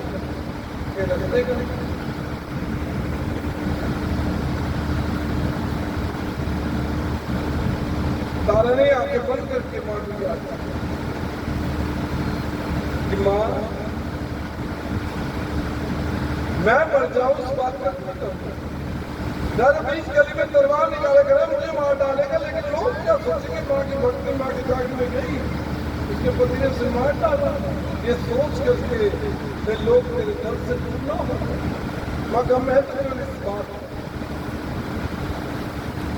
राजा क्या लगा तारा दिखाते झोली में क्या बड़ा, झोली को झपटा मारूंगा प्रसाद नीचे भी कर जाएगा। लेकिन माँ के प्रसाद का अनादर कर दिया, लेकिन तारा को कुछ नहीं पता राजा क्या करेगा। आंखें बंद करके वो तो माँ की याद कर रही। थोड़ी सी देर बाद राजा ने झोली को झपटा मारा, प्रसाद नीचे बिखर गया।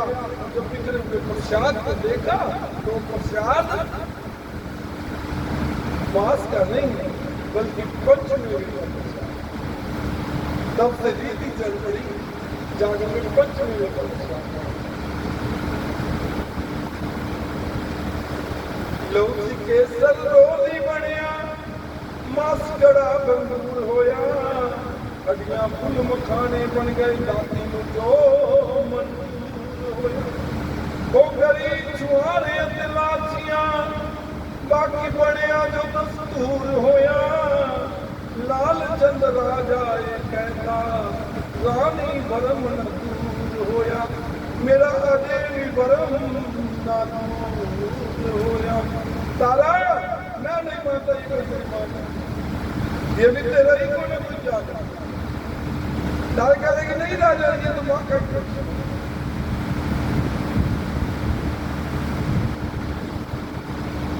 राजा का लगा तारा तो मुझे कोई ऐसा किस्मत था जिससे मुझे विश्वास हो जाए दुनिया में तेरी मां नाम की जो चीज है, मां नाम की ताकत है। राजा मां की किस्मत देखने को तारा का लगे राजा मां को मत जमाओ। मां को जमाने वाले बड़े बड़े राजा महाराजा जहां तक कि अकबर जैसा राजा भी चुके तो चीज किया क्या लगा नहीं था तेरी मां की जरूरत। मां ने पवन का रूप धारण किया, तारा के शरीर में प्रवेश किया। मां बोल उठी राजा मां को माना चाहती एक बार फिर सोच लो। क्या लगा सोच लिया। मां कह लगी वचन दो जो क्यों करोगे। क्या लगा वचन देता हूँ जो कहेगी करूंगा, लेकिन तेरी मां को जरूर दूंगा। अब राजा को क्या पता तारा के अंदर क्यों और मां ने क्या कहलाया। राजा के महलों में अगले दिन जाकर अगले दिन सभी के सभी आगे महलों में मां नाम का किस्मत देखने के लिए। एक कोने में राजा खड़ा है तलवार लिए, दूसरे कोने में तारा खड़ा। बड़ी देर बीत गई, मां नाम का किस्मत नहीं हुआ। राजा का लगा तेरे कहने पर मैं तुझे घर ले आया, तेरे कहने पर मां नाम का जाकर करवाया। यदि अब भी मां नाम का करिश्मा ना हुआ तो मैं तुझे छोड़ूंगा नहीं।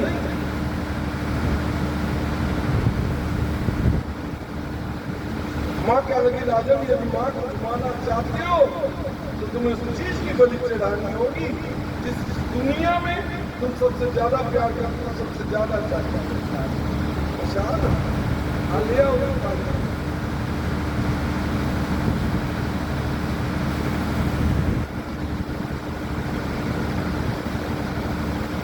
अब राजा सोचने लगा कि चीज की बलि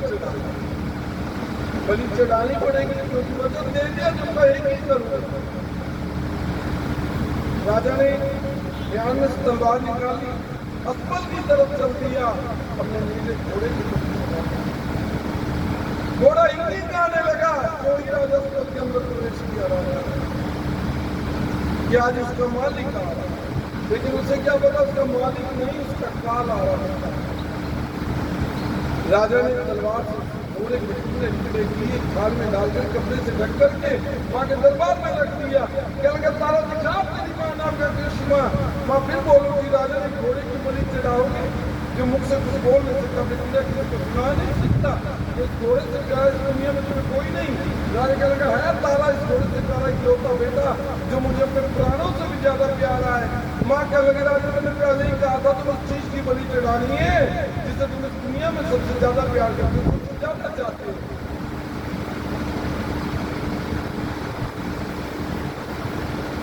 राजा के लगे तारा मैंने कहावत सुनी, जो डायन होती है ना वो भी एक घर छोड़ देती है, तो डायन से भी गई गुजरी, एक माँ होकर के अपने ही बेटे को मार डालना चाहती है,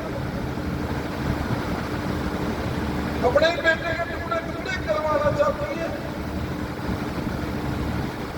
तू कैसी माँ? अब राजा को क्या पता उसके अंदर कौन सी माँ है। क्या लगा ठीक है तारा, कल के लोग मुझे ताना मारेंगे कि तुमने अपने आने के लिए काम कर अपने बेटे को मार डाला।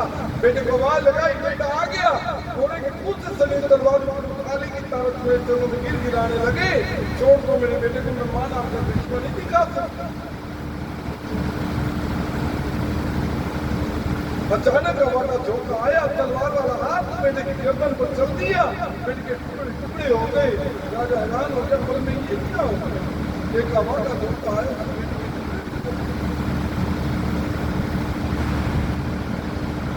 राजा ने बड़े मायूस मन से बेटे के टुकड़ों को इकट्ठा किया, थाल में डाल के कपड़े से ढक के माँ के दरबार में रख दिए।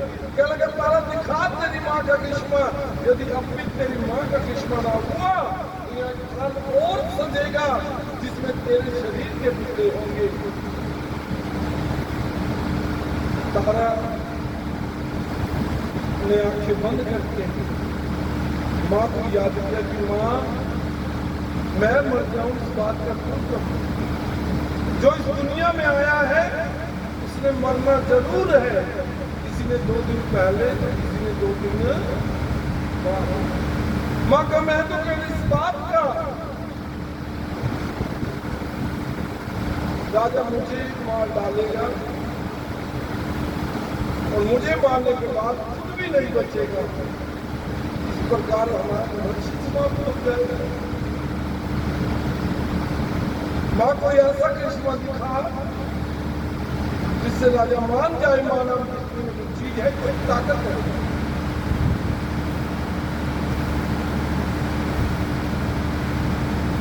तारा को अंदर से प्रेरणा हुई, पीछे कोने में चूल्हा बनाया, चूल्हे पर देख के ऊपर घोड़े के शरीर के, देख के अंदर घोड़े के शरीर के टुकड़े डाल दिए, से बेटे के शरीर के टुकड़े डाल दिए। लकड़ियां आ गई, लग गई आग जलाने। एकदम से राजा ने हाथ पकड़ लिया, खैर तारा क्या करेंगे, क्या लगी मांस का प्रसाद पकाने के लिए आग जला रही। राजा क्या लगा तारा याद कर वो दिन जब तू कहती थी मेरी माँ के दर पर बिना घी तेल बाती के जोत जगती है। कह दो जय माता, देखो फिर कह दो जय माता दी। आपने भी देखा कभी बिना घी तेल बाती के जोत जलते हुए? ऐसे कौन से भक्त जिन्होंने बिना घी तेल बाती के जोत जलते? हाँ जी, ज्वाला जी, बिल्कुल ठीक बता रहा हूँ। ज्वाला जी के अंदर पुरानी नोट होते ऐसी जग रही है आज तक किसी ने उसके अंदर ना तो घी डाला, ना तेल डाला, ना पानी।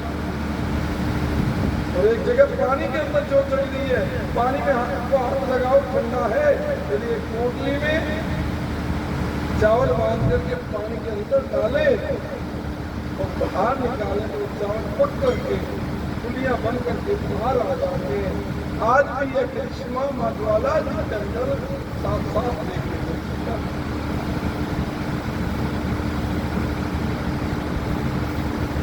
और दुनिया वालों,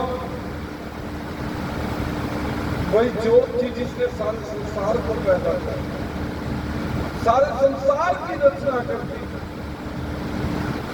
सर्वप्रथम जब संसार में कुछ भी नहीं था तो एक ज्योत उत्पन्न हुई जिसने सारे संसार को पैदा कर दिया, सारे संसार की रचना कर दी।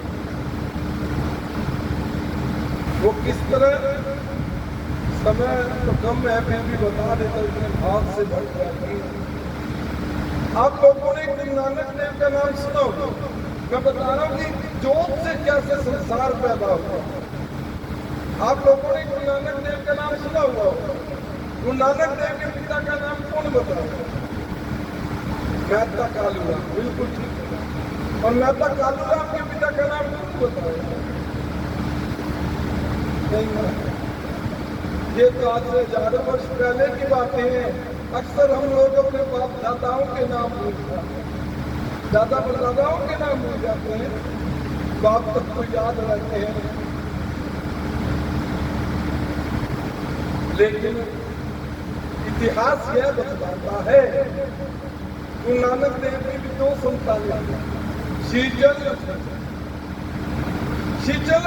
हुए गुरु नानक देव से, गुरु नानक देव हुए मेहता कालूराम से, मेहता कालूराम हुए सेवाराम से, सेवाराम भाई सेनाराम से, सेनाराम चतुर साल बेग से, बेग बेदी से, बेदी लव से, लव उसका नाम आप सबने सुना हुआ होगा,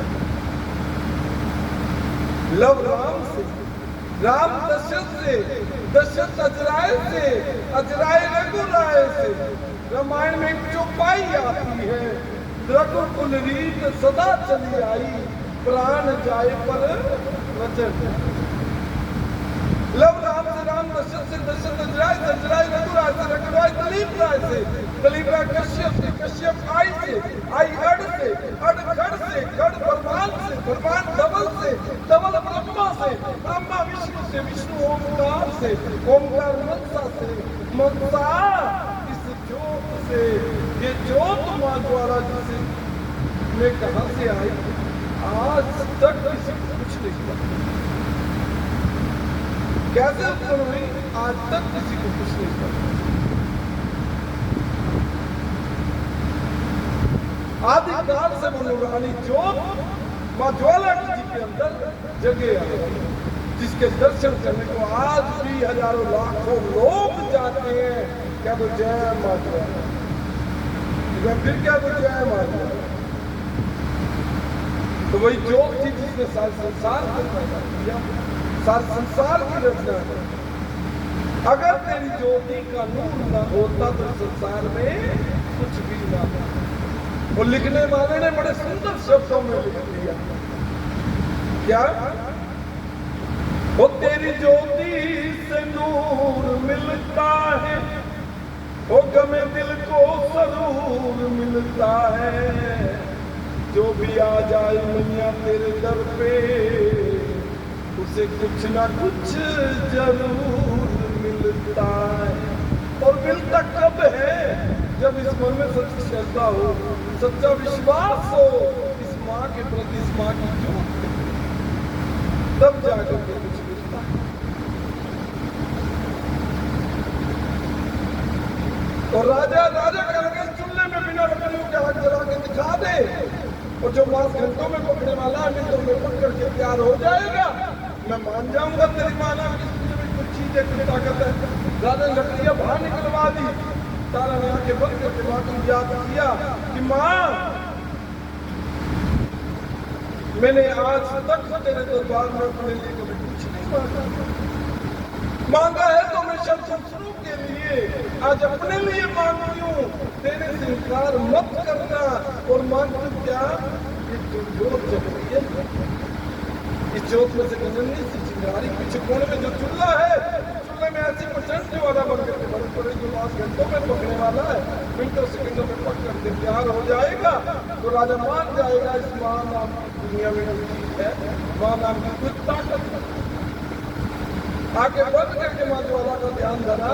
ओ मां ज्वाला तुझको पुकारो, आप जल्दी से आना, वो दिखला दे कोई करिश्मा, राजा समझा जा, हो राजा समझा जा। मां ज्वाला का ध्यान धरा। इतिहास लिखने वाले ने लिखा उस वक्त जब यहाँ पर जोत जल रही है, उस जोत में से नन्ही सी चिंगारी चटक की आवाज करते हुए उठी, सभी भक्तों के सिर के ऊपर से होते हुए पीछे कोने में जो चूल्हा था, चूल्हे में ऐसी प्रचंड ज्वाला बन करके भड़की, जो मांस घंटों में पकने वाला था, मिनटों सेकंडों में पक करके तैयार हो गया। और इधर राजा की आंखों पर जो अंधकार का पर्दा पड़ा हुआ था, एकदम से जल करके राख हो गया। क्या तो जय कारा शेरा वाली बोल सच्चे दरबार की। राजा हैरान हो गया, ये क्या हुआ? नन्ही सी जोत ने इतना बड़ा काम किया, यदि मां की पूरी जोत इस काम को ले जाती तो ना नहीं था कि मैं किस मां को मारे चला, इस मां को इसके आगे राजा महाराजा जैसा राजा दुनिया में तो चीज क्या तारक मंडल से प्रेरणा हुई। एक साल में घोड़े के शीर के टुकड़े डाल करके दिए राजा को कि राजन जाओ अस्पताल में। राजा अस्पताल में गया, देखा उसका नीला घोड़ा चल रहा है, हाथ लगाया कहने तो मैंने काटा किसे, हाथ से कपड़ा हटाया, उसमें घोड़े के शरीर के टुकड़े नहीं बल्कि संगत में बांटने के लिए चने का प्रसाद। तब से रीति चल पड़ी, जाने में चने का प्रसाद बना। राजा महलों में आ गया, क्या माल आपका दरबार सजाए तारों से कहने लगा, तारा इस माँ ने मेरे घोड़े को जिंदा कर दी, यदि माँ घोड़े को जिंदा कर सकती है तो मेरे बेटे को जिंदा कर सकती है। इस माँ से मेरा लाल लाल है, मुझे और कुछ नहीं चाहिए। तारा कहने लगे, राजा मैं कौन हूँ क्यों लाल लाल करके दिया? माँ को एक लाल दिया, माँ से मांग करके देखो, माँ एक नहीं देगी। शर्त यही कि सच्ची श्रद्धा और सच्चा विश्वास। राजा कहने लगा, माँ मेरा लाल मुझे वापस दे, धन दौलत जागीर सब कुछ ले ले, राजा के बदले भिखारी बना दे, मैं 2 वक्त की रोटी अब भीख मांग करके अपना और अपने बेटे का पेट भर लूंगा, लेकिन लाल लाल के बिना नहीं रह सकता। तो दे दे मेरा लाल दाती, राहु पुकार मैं, गुनाहगार होके आया आज तेरे द्वार। मां गुनाहगार होके आया आज तेरे द्वार। बदले में कर दे भिखारी, नहीं कोई गम मां, रह जाऊं लाल बिना अब नहीं दम मां। रो रो नैना मेरे, रो रो अखियां मेरी, अब गई हार मां, गुनाहगार होके आया आज तेरे द्वार। मां गुनाहगार होके आया आज तेरे द्वार। दुनिया कहेगी बेटे काहे प्यारा, उंगली उठा के थूके का जग सारा। दुनिया कहेगी बेटे काहे प्यारा, उंगली उठा के थूके का जग सारा। नैया पड़ी है मेरी, वो नैया पड़ी है मेरी, बीच मझदार मां, गुनाहगार होके आया आज तेरे द्वार। मां गुनाहगार होके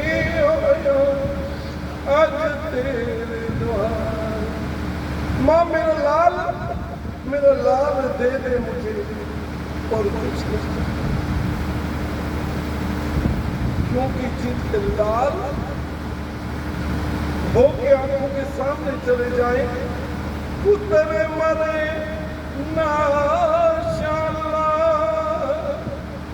पुत्र पारो पांच सुनिया लोगों, शाला रब न विखावे घड़ियां, ओ शाला रब न विखावे घड़ियां।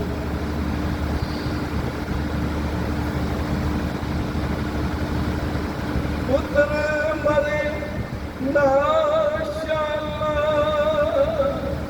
पुत्र पारो ताड़ी पे रोंदे ने, शाला रब ना भी खावे,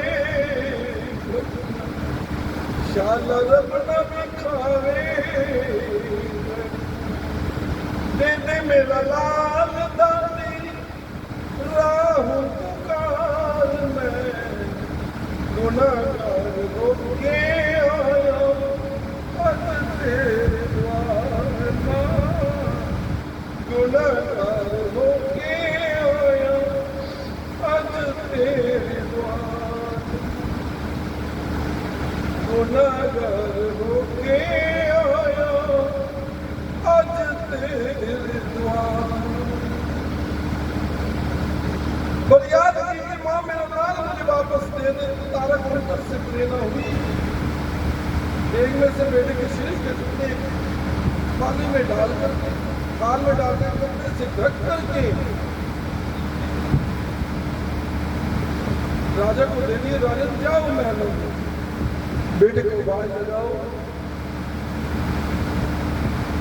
राजा महलों में गया, बेटे को आवाज लगाई, बेटा रोहित देखा सामने से बेटा तो उड़ता हुआ आ है और आकर के सीने से लग गया। क्या फिर क्या दिया? बेटा क्या लगा? पिताजी आज मैं कैसी मीठी नींद सोया हुआ, एक लाल सोने वाले मुझे झूले पर बिठाए और उसकी गोदी में सोया हुआ, मुझे लोलियां दे दे करके आपने आवाज लगाई, मैं नींद उठ मुझे नीचे उतार दिया। क्या लगे जाओ मुझे तुम्हारे पिताजी उतार, और मैं आ गया। पिताजी सच कहता हूँ, ऐसी मीठी नींद मैं पहले कभी नहीं सोया। राजा मन मन के आने का बेटा क्या जाने में कौन सी नींद सुना। ये तो मेरी माँ है। पहले तारा मैं क्या कहता था, तेरी माँ, अब ये तो मेरी माँ है जिसने मेरा लाल मुझे वापस दे। हाथ से कपड़ा हटाया, उसमें बेटे के शरीर के टुकड़े नहीं बल्कि संगत में बांटने के लिए हलवे का प्रसाद, तब से रीति चल पड़ी जाती है हलवे का प्रसाद। क्या तो जय पहला प्रसाद किस चीज का बना? पंच में, दूसरा चने का, तीसरा हलवे का। यही कारण है, यही जैसे प्रसाद हमारे दरबारों में लगेगा। बेटे को लेकर के जहाँ माँ का दरबार सजा हुआ था महलों में, वहां पर राजा आ गया। क्या लगा? तारा मेरा बेटा भी इस माँ ने दे दिया, फिर लाल भी मुझे दे दिया, अब केवल एक कमी बाकी है, वो यही इस माँ का दीदार करवा दे, दर्शन करवा दे, वरना एक बात सारी उम्र मुझे खाई जाएगी। इस माँ को दिलाने के लिए तो खाली तलवारों को चल दिया, इस माँ के दीदार ही नहीं पाए। तारा कहते कि राजा मैं कौन होती हूँ दीदार करवाने वाला? और कौन कहता है कि माँ का दीदार नहीं होता? दीदार तो होता है, इंसान खुद ही तलबगार नहीं होता। राजा चुपचाप माँ के चरणों में सच्ची श्रद्धा विश्वास के साथ माँ का दीदार जरूर होगा। राजा वहां पर माँ से फरियाद करने लगा कि माँ आ जा दर्शन देने के लिए। माँ को पुकारने लगा, माँ बाकी सारी संगत, तारा भी, बेटा भी और राजा माँ से कहने लगा कि माँ आकर के दर्शन दिखा। ओ आजा आजा री भवानी तेरी याद आई, आजा आजा री भवानी, आए नवरात्रे तेरी याद आई, आए नवरात्रे तेरी, चुनरी चढ़ाते तेरी याद आई, चुंदरी चढ़त तेरी, तिलक लगत तेरी याद आई, आजा आजा री भवानी तेरी याद आई, ओ आजा आजा री भवानी तेरी याद आई, ओ आजा आजा री भवानी तेरी याद आई। और इतिहास लिखने वाले था उस वक्त जहाँ माँ का दरबार से था महलों के अंदर, कोई साक्षात माँ भगवती पीले पीले शेर पे सवार प्रकट हुई, साथ में हनुमान जी डंडा लिए और भैरव बाबा प्रकट हुए। जय करा माँ शेरा वालिदा बोल साचे दरबार की। माँ कहती राजा ने एक दिन खेल होना ही था, दो बहनों का मिलन करवाना ही था। तारा और रुक्मन जी से उम्मीद जाती, समझ में उम्मीद जाती कि नहीं, दोनों सगी बहनें, माँ बाप की दो बेटियां, इनके पिछले कुछ कर्म ही ऐसे थे जिस कारण अलग अलग समाज में जीवन करना पड़ा। और तारा, आज राजा तेरे द्वारा मुझे नहीं है तुम्हारा कि मेरे अंदर कितनी ताकत है, बल्कि आज मैं राजा के द्वारा तुझे अजमा रही थी कि तू मेरे प्रति श्रद्धा विश्वास रखती है। आज तू मेरी परीक्षा में खड़ी उतरी, ये माँ भगवती तारा से, आज तू मेरी परीक्षा में खड़ी उतरी। आज मैं तुझे बिन मांगे सारी संगत के सामने वरदान देती हूँ कि आज के बाद जहाँ कहीं भी मेरे नाम का जागरण होगा, वहाँ तेरा नाम जरूर लिया जाएगा, वहाँ तेरे नाम की पावन पवित्र कथा जरूर सुनाई जाएगी। जिस जागरण में तेरा नाम ना लिया गया उस जागरण में पूरा नहीं अधूरा समझूंगी। तब से रीति चल पड़ी जागरण में पिता रानी की पावन पवित्र कथा गाने सुनाने की। आप एक नहीं, दो नहीं, तीन नहीं, कितने ही माँ भगवती के जागरण में चल जाए, माता रानी की पावन पवित्र कथा जरूर सुनाई जाएगी। हाँ, ढंग और किसी का अपना अपना होता है, कोई कथावाचक कैसे तो कोई कथावाचक कैसे, लेकिन हर कथावाचक माँ के श्री चरणों में बैठकर पिता रानी के पावन और पवित्र इतिहास सुनाते हैं। और उस वक्त माँ सभी भक्तों को आदेश देती हुई कह रही है, ओ प्रेम नाल जो याद न करवे गीत जो मेरे गाते ने, अनधन करुणा नू मिलते जो ध्यान मेरा लाते। ओ जोत जगावन ओ बल पावन ए माता दीवानी है, घर होंदे वास करानी कहनी माँ भवानी है, कहनी माँ भवानी। माँ कह रही है तो भक्त तारानी की कथा सच्ची श्रद्धा विश्वास के साथ सुनता और सुनाता है, उसके घर में कभी नहीं। और ये बात और जो भक्त सुबह और शाम मेरे नाम की जोत अपने घर में जगाता है, उसके घर में मेरा वास। इतनी बात क्या करके माता ध्यान हो जाती है और यहीं पर आकर के कथा समाप्त हो जाती है। वो नीडल करके महारानी हो, नीडल करके महारानी भक्तों तर ध्यान होई, नाल कथा तारानी दी वेखो समापत्यान होई, एक कथा समापत्यान होई। ब्रह्मा विष्णु तेनो ध्यान और शंकर ध्यान लगाया है, जगराता संपूर्ण होया, पुराना परिवार जो करवाया है, तेरे बच्चियां मिल जो करवाया है। मानो भक्ता ने चुनी चढ़ाई, जय माँ गांधे ने अनंतर भंडारे पूरे कर दी, ये शेरा वाली ने फरमाया ने, ये जोता वाली ने फरमाया ने। ये था माता रानी का पावन पवित्र इतिहास। इतिहास कहने के दौरान कोई त्रुटि हो गई हो, कोई गलती हो गई हो, तो आप सभी भक्तों के भीतर बैठे माँ भवानी से क्षमा याचना चाहूंगा। माँ भवानी अपना अनजान बच्चा समझ करके क्षमा करे। जय कारा माँ शेरा वाली दा बोल साचे दरबार की। इतना सा जयकारा लोगे, कहते कथा के बाद दक्षिणा दी जाती है, दक्षिणा।